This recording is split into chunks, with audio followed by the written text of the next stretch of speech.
buksan natin yung mga gusto ninyo. Wait lang. Ma'am, naayos na po namin, ma'am.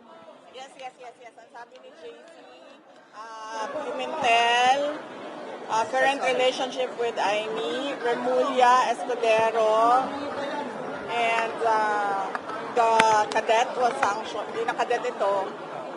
Officer was sanctioned. And yes. Ang sabi ni JC, Pimentel, current relationship with Aimee, Remulla Escudero, and the cadet was sanctioned. Hindi na cadet ito. Officer was sanctioned. And pre-election survey, huwag na natin balikan yung 2022. Okay. And diversionary tactics. Okay, sige. So, Ma'am, Sandro po. unahin ko muna, mamaya na yung mga family members, ha? Unahin ko muna yung 玉山 Unicar 3大方案由你选，简单选，任意选。 Senator Pimentel. Unahin ko muna Senator Pimentel, Senator Escudero, Remulla, sino ba isa? Aimee Marcos. Yan. Wala siyang comment. Sa Senator Mag-Sopar Pimentel, SP lang po. And then, yung guns. Guns pala, sorry. Okay. Ay puro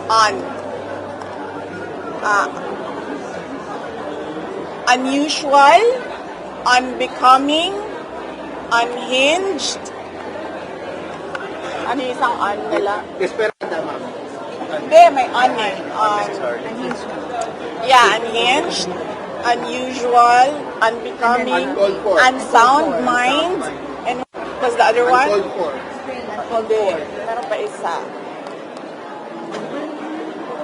Okay, si Pimentel was unusual, si Escudero was unbecoming, si Young Guns was, Unsound.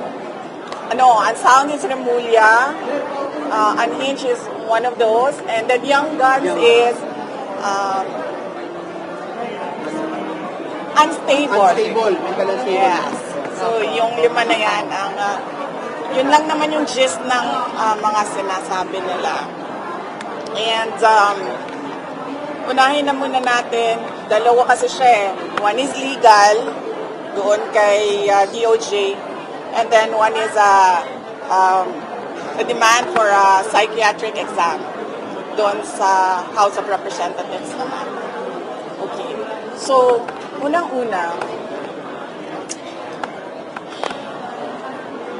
ipagdasal natin ang Pilipinas dahil we have a Secretary of Justice na hindi alam ang batas. There is a big difference between talking about desecration a body and actually desecrating a body. Talking about desecration of a body is not desecration of the dead. Dapat sana siguro, as a lawyer, maintindihan niya yon kagad. But apparently, sabi nga ng iba, pag mabilis ka, meron talagang mga mabagal ang pick-up. So, yan yon. And the next one is neuropsychiatric exam. Wala akong problema doon. Game tayo. I will call that neuropsychiatric exam. Pero, let us make this an election issue. Yung Young Guns, I am sure kasi young sila, magpapa-re-elect pa yan. They are running as re-electionists. So, ang gagawin natin, dalawang tests sa akin. Kasi sinasabi nila, unstable daw ako. Paningin ko naman sa kanila, unstable din sila. 'Di ba? Kasi bakit? Aatake sila, pag sumagot yung inaatake nila, nagagalit sila. Tinatawag nilang unstable. Eh para sa akin, unstable din kayo. Bakit niyo ako inaatake? Diba? So, I will do 2 tests. Neuropsychiatric exam and drug test. Pero dapat, lahat ng mga young guns na kandidato, lahat ng mga congressional candidates ay magpa-drug test. Including speaker, ma'am. As a voter, I am asking the candidates for Congress doon sa distrito ko, sa 1st District of Davao City. Now, 2 lang yung maalala ko ngayon, but I'm sure meron pang ibang kandidato. Maalala ko si Margarita Nograles and si Paulo Duterte. And as a voter, I demand na magpa-drug test sila. At kayong lahat, mga kababayan, as voters, you demand na magpa-drug test ang mga congressional candidates niyo. Dahil kung unstable ako, sa paningin ko, unstable din sila. So, bakit ka naman magagalit kung ang inaatake mo ay sumasagot? Diba?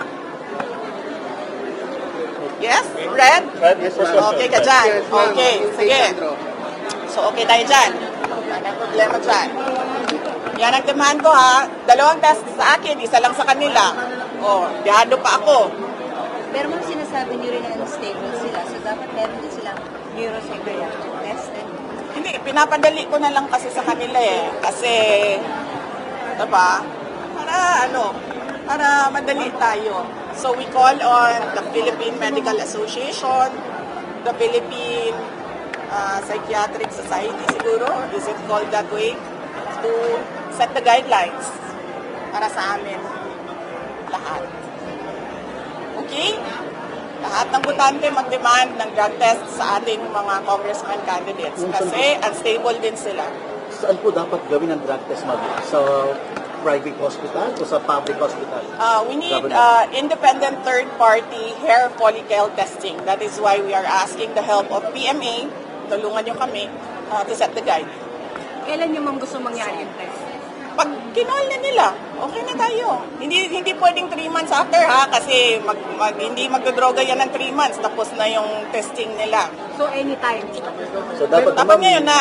Ayun na. dapat televised. Ayun na. Magpa-drug test tayong lahat. At dagdagan ko ang sa akin, neuropsychiatric game. Tayo dyan. Ma'am, what if po ma'am sabihin ng young guns na you're just bluffing too much? I'm not bluffing. Pangalan ko nakataya dito. Nandiyan kayo lahat nakikinig at nakita na nagsabi ako. I'm not bluffing. Ma'am, may ganito ng resume for si Congressman Colong, pero wala man lang may sample. Diba? Oh. Diba? Ayaw nila magpa-drug test. Bakit kaya?